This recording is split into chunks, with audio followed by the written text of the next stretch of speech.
One of the great unanswered questions, I think, is what is sin?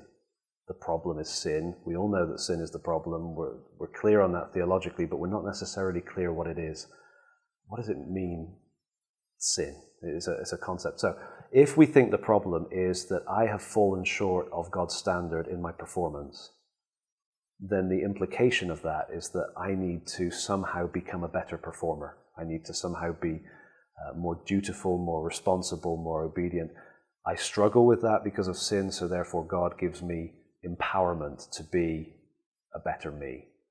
That's an inherently relational view of things. And I think there's all sorts of issues there. For example, Jesus gave his harshest critique to people that performance-wise were doing great. The Pharisees, the religious leaders. They looked immaculate, but on the inside the problem was still there, because the problem isn't simply law-breaking or lawlessness or whatever phrase we want to use. That is the problem. That is what sin is, but sin goes deeper than that. Once we look at sin and say, no, sin is an issue that emanates from the core of our being, from our heart, we go back to Genesis 3 and we see that what happened there was not simply the breaking of a rule. That was almost the fruit, no pun intended, but that was the fruit of the problem. The problem was she looked and she desired and she wanted and she was enticed and she was deceived, and she from the inside wanted to be like God, the lie that was offered.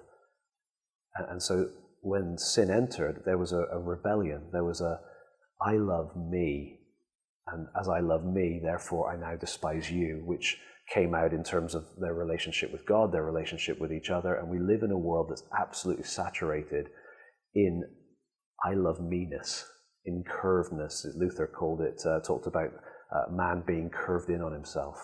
We have incurved souls.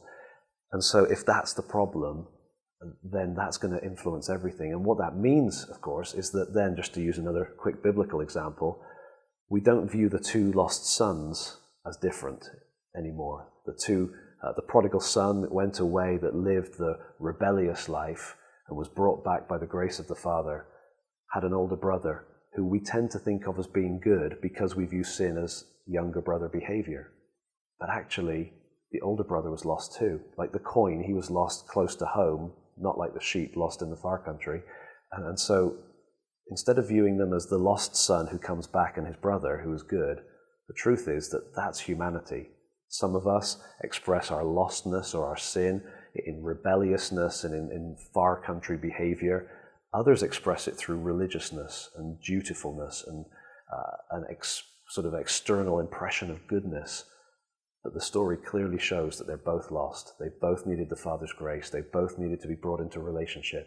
And as Tim Keller puts it in his book, the gospel is not about turning younger sons into older sons. That's a false understanding of sin and therefore the gospel.